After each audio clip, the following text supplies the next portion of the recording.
What exactly happens the moment we close our eyes for the very last time? Well, welcome to this explainer, where we're going to dive into the deeply fascinating and honestly highly systematic theology of Seventh-day Adventists. We're going to unpack their specific teachings on the state of the dead and the end of the world.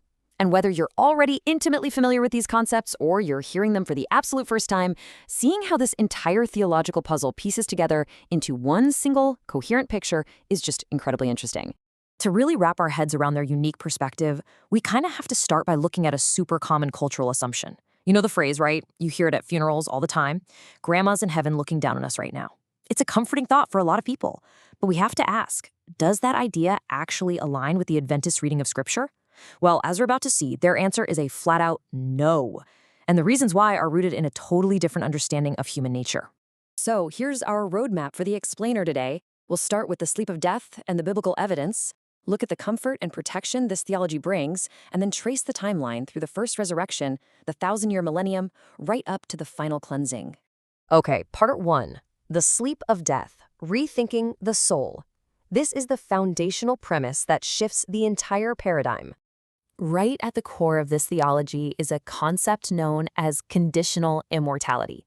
Adventists teach that humans just aren't naturally immortal. You don't automatically possess a soul that lives forever, no matter what. Instead, immortality is a specific, conditional gift that God only hands out to the saved at the resurrection.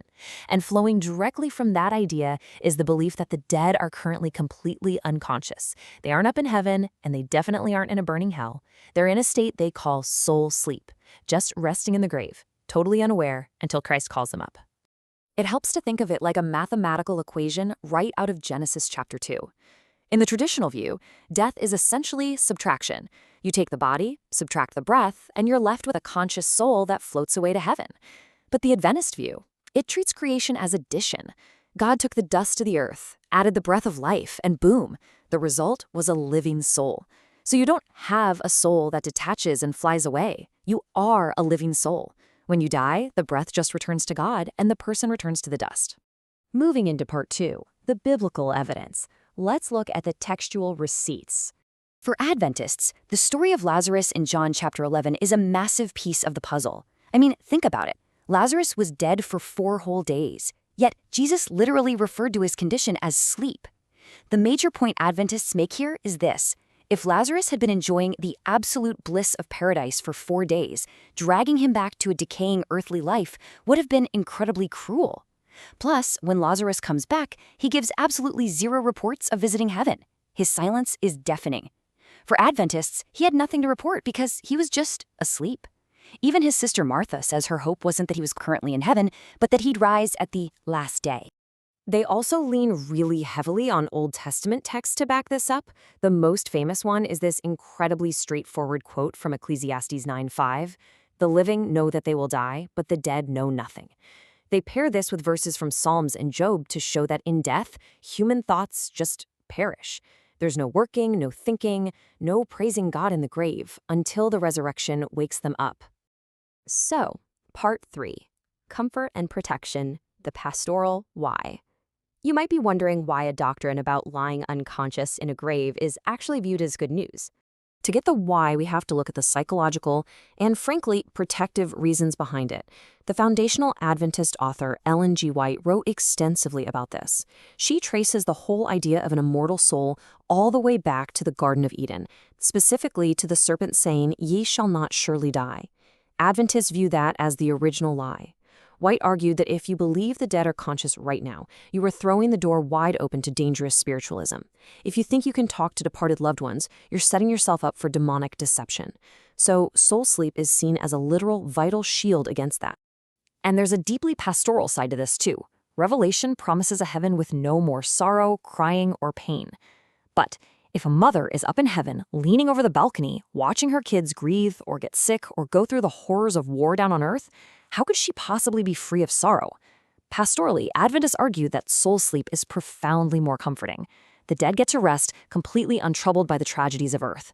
And because they're unconscious, their very next waking moment, even if thousands of years have gone by, will feel instantaneous. It'll just be the pure joy of resurrection morning. All right, part 4. The first resurrection, the saints awake. Let's start mapping out the actual eschatological timeline. Drawing from 1 Thessalonians chapter 4, Adventists outline what they call the first resurrection, and this one is strictly for the righteous. The choreography here is super specific. First, the Lord descends with a shout. Second, the righteous dead, the ones who've been sleeping, rise first. And third, the living believers are caught up together with them. This specific order is absolutely crucial because it guarantees that nobody beats anyone else to the finish line. The resurrected dead and the living believers arrive at their heavenly reward at the exact same time, together. Which brings us to part 5, the 1,000-year millennium, the empty earth. This is a very distinct phase of Adventist theology. During this literal 1,000-year period from Revelation 20, where exactly is everybody?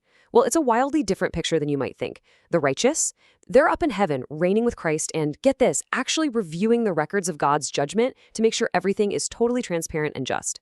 The earth itself, it becomes a completely desolate, ruined wasteland with absolutely zero human life. And Satan, he's confined right here on this empty earth. He's bound, but Adventists interpret that as being bound by circumstances. With the righteous in heaven and the wicked dead, he literally has no one left to tempt. He's just stuck in solitary confinement on a wrecked planet for a millennium. Finally, part 6, the final cleansing, the end of sin. This is how the whole framework resolves. So the 1,000 years wrap up, and history reaches its grand finale. The holy city, the New Jerusalem, literally descends from heaven down to the earth. This event triggers the second resurrection, where the wicked dead are finally raised. Satan is loosed, he deceives them one last time, they march on the city, and then fire comes down from God, the lake of fire. And this leads to a hugely important, and maybe controversial, distinction: annihilation. Adventists absolutely do not believe in an eternally burning hell where people are tortured forever and ever. Based on passages like Malachi chapter 4, they teach that this lake of fire completely and utterly destroys the wicked. They're turned to ashes. So the key takeaway is that the results of the fire are eternal. It's a permanent destruction, but the burning itself is not endless. Sin and sinners are completely wiped out of existence. Which brings us to the ultimate picture of the cosmos, anchored by the prophet Nahum. Affliction will not rise up a second time.